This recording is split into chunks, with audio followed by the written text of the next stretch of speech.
Sa previous discussions natin, we were able to cover kinematics. Now ngayon naman, let's move to kinetics. So kinetics is a study of bodies in motion that considers the effect of forces on the moving body. Now para ma-distinguish natin to sa kinematics, recall na sa kinematics, meron tayong influence ng velocity saka acceleration. Pero hindi natin alam kung ano yung naging reason kung bakit nag-accelerate yung object or bakit nag-change yung velocity niya. So dito sa kinetics naman, kino-consider na natin kung ano yung naging cause ng motion. Now, the motion a body experiences when it is subjected to an unbalanced system of forces can be established using the following methods.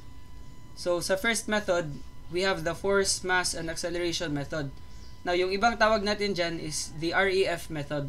Kasi meron tayong tinatawag na reverse effective force. Now, the second method naman is the work and energy method. Then the third method is impulse and momentum method. Now, in this lesson, ito muna yung i-discuss natin, yung first method. So, yung mga basehan sa study ng kinetics are the following laws and principles. First, we have Newton's second law.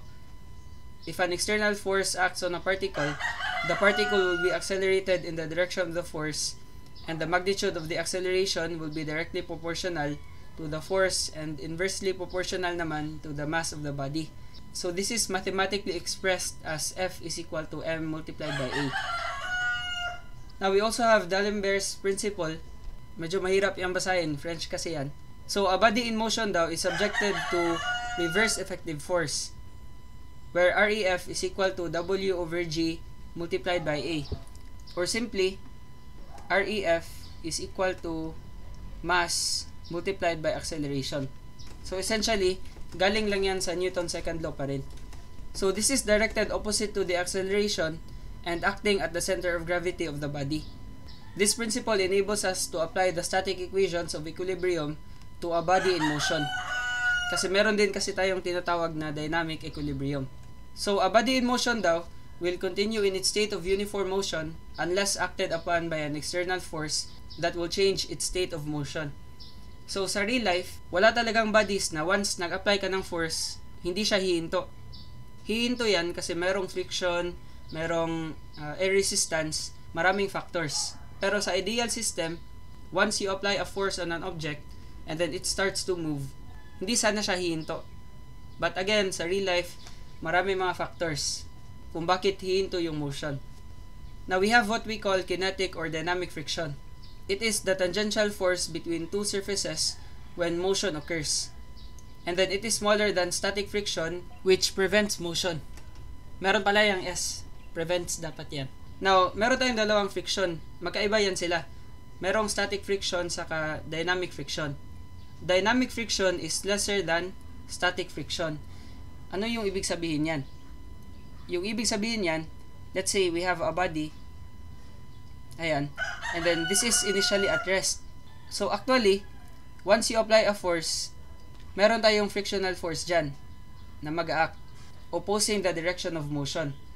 Now, yung ibig sabihin lang yan, since, di ba sa statics na discuss natin, F is equal to mu, coefficient of friction, multiplied by the normal force. So if static friction is larger than dynamic friction, then it means na you have to apply a force large enough to make the body move if it is initially at rest. But if the body already started to move, then let's say, ayan, nag-move na siya, then you would have to apply, instead of the static coefficient of friction, yung kinetic or dynamic friction na yung gagamitin mo. So, mu k, mu sub k to signify kinetic friction multiplied by the normal force. So yung force na i-apply mo to make the body move, if it has already been moving, mas maliit na yung force na kailangan. So i-relate natin sa real life. Pansin nyo, di ba, na when you start pushing a car, medyo mahirap siya at first, but once the car starts moving, then mas maliit na yung force na kailangan mo for it to continue to move.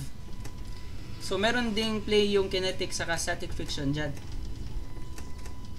So again, mas malaki yung force na kailangan if the body is initially at rest for it to move.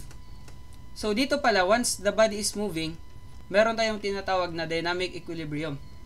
So it refers to a condition where a moving body continues its motion at a constant velocity because the forces and moments acting on it are balanced. So once nag-move na yung body, let's say, di ba, this is a force applied to the right. So mag-accelerate siya toward the right din. Now to maintain dynamic equilibrium, dito magde-develop yung reverse effective force. So this will act toward the center of gravity of your body. So this is called REF.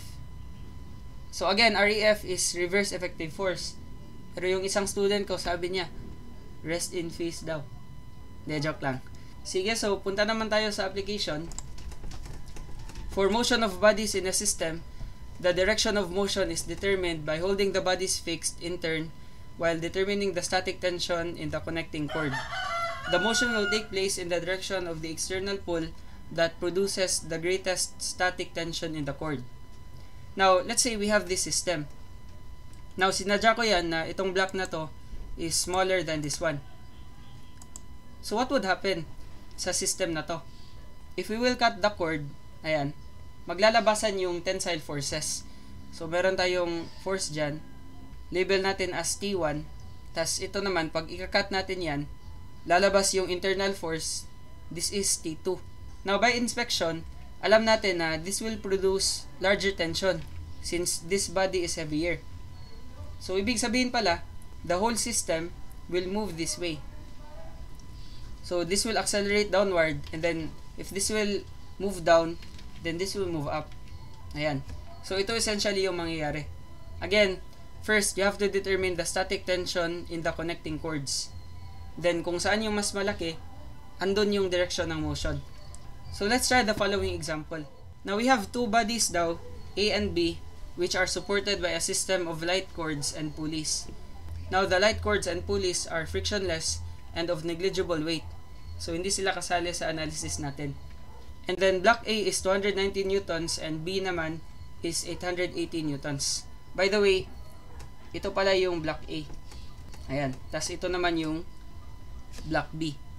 So, diba, first, we have to calculate the static tension in the connecting cords. So, let's try to make a cut sa cord na to. Then, lalabas yung internal force. So, isolating this body, we would have this figure. And then, this is weighing 290 newtons. Kasi ito yung block A. And then, ito naman yung T. So, makukuha natin yung T, static tension, by summing up forces vertical. Equate mo lang yan to 0. So, equate na lang natin yung upward saka downward forces. We would have T is equal to 290 newtons. Ayan. Now, para sa system naman na yan, we have to cut the cords in this way. Para makita natin yung internal force dyan, saka dito rin. Ayan. So, isolating this part of the system, ito yung lalabas na figure. So, dito nakakonect yung B, and then B weighs 880 newtons. So, meron tayong 880 newtons acting downward. But since merong dalawang cords na nakat, then hahatiin nila yung tensile force. So, meron tayong T dyan, saka dito rin. For the purpose of discussion, label ko na lang as T1. Ayan, tas ito naman T2. So, sa system na to, summing up forces vertical, meron tayong dalawang T2 acting upward. So, 2 T2, then 880 newtons is acting downward. Ibig sabihin, minus 880. So, equate mo yan to 0 since this is in static equilibrium. And then, let's try to solve T2. So, solving T2, divide mo lang yung dalawang sides by 2. Lipat mo yan sa kabila, it will become 880 positive. Then, divided by 2, we would have 440 newtons. So, ngayon, saan yung mas malaki dyan? Yung T1 or T2? Diba, yung mas malaki is T2.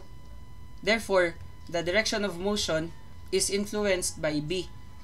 Ibig sabihin pala, B will move down, tas yung A naman, it will be moving up. So, lagay na lang natin, since T2 is greater than T1, B moves down, while A moves up. Ayan. B produces greater static tension, so the motion of B will be downward, and that of A will be upward. So, ito yung mangyayari. Ayan. So, try to notice the movement. Diba, sa portion na to, naka-fold yung cord. Kasi it wraps around this pulley. Pero dito naman, aakyat lang siya dyan. So, essentially, if we will draw a line from the initial points, we would have the following figure. Ayan. So, block A moves by a distance A. Then, block B naman, ito, initially, andyan siya. It will move by a distance B. Pero since naka-fold yung cord sa portion na yan, then this distance would be A over 2, saka ito rin, A over 2. Kalahati lang ng A. So, ano yung implication? Yung implication niya, yung distance traveled by B is only half of A. So, this will actually influence our acceleration. So, ngayon, since the distance traveled by A, label ko na lang as SA, is twice of B, SB, then it follows na SB is equal to 1/2 of SA. So, it would also mean na yung acceleration ng B is equal to 1/2 of the acceleration of the body at A. Ayan. So, again, ito yung block A. So, meron tayong tensile force dyan. Then, yung weight niya is equal to 290. Now, since the body at A, it moved up, it means na yung acceleration is directed upward. Ayan. Now, since the reverse effective force is always opposite to the direction of acceleration, then if this is upward, yung REF natin must act downward. Ayan. So, we have REF. This is equal to mass multiplied by acceleration. So, to calculate the mass is just equal to weight divided by the gravitational constant. So, we would have 290 divided by 9.81. Then, multiply natin yan by the acceleration of the body at A.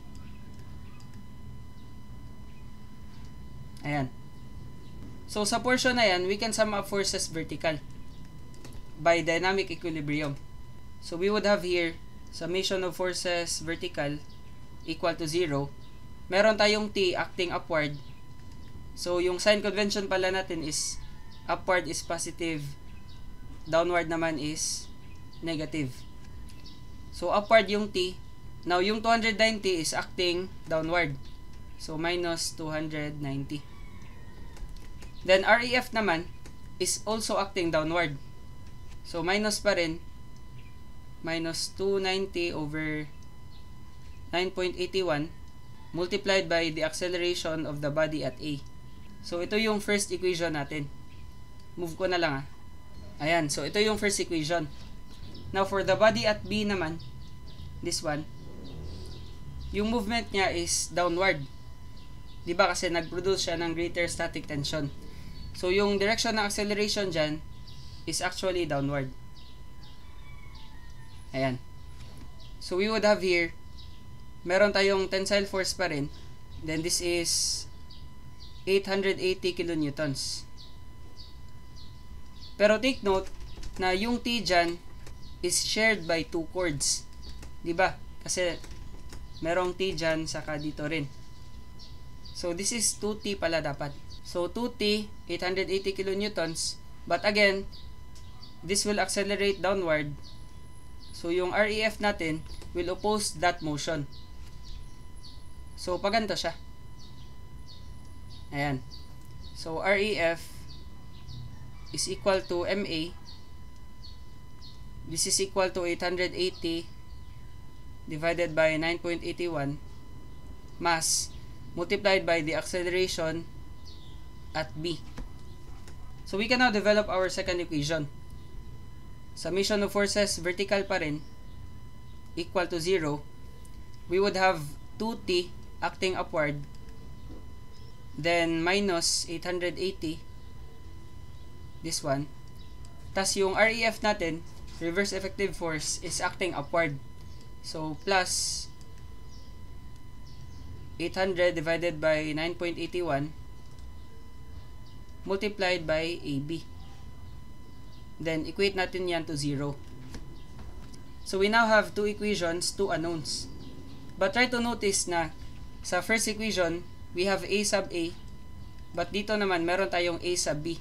Therefore, we have to use this relationship para makuha natin yung isang acceleration muna, then just substitute it back right after. So, itong dalawang equations, we can modify them.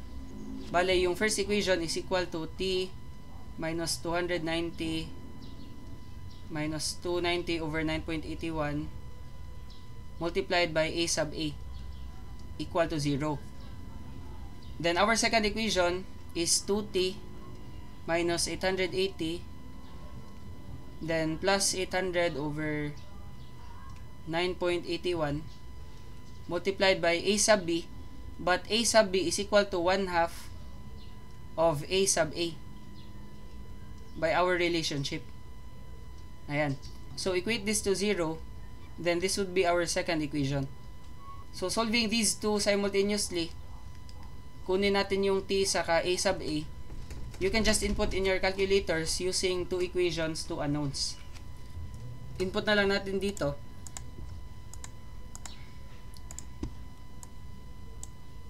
So, mode, then equation. Tas two equations, two unknowns. So, yung T dyan, I will treat it as my first variable. Then, yung A sub A naman yung second variable. Now, lahat ng constant terms, kailangan nasa kabilang side ng equation.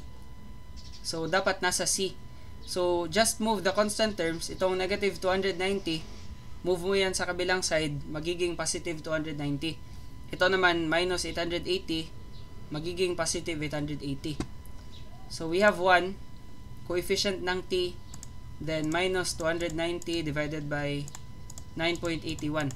Ito yung coefficient ng A sub A. Then, equate to positive 290. Ayan. Then, for the second equation naman, 2T. So, 2, then 800 over 9.81. Coefficient ng A sub A. But don't forget to multiply this by 1/2. So, times 1/2. Ayan. Then, equals 880. Positive. By the way, mali pala yung nakopy ko. This is supposed to be 880. Saka ito rin. Ayan. So, palitan natin 880 over 9.81 multiplied by 1/2. So, yung tensile force, dito ko na lang isusulat. This is 375.29 newtons.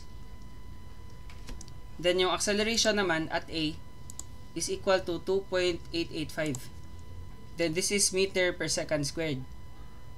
So, kapag gusto mo yung acceleration at B, diba, the acceleration at B is equal to 1/2 of the acceleration at A. So, we would have 2.885 over 2 is equal to, dito na lang, magiging 1.44.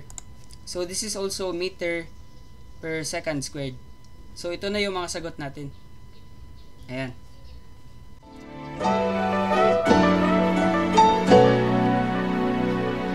Thank you.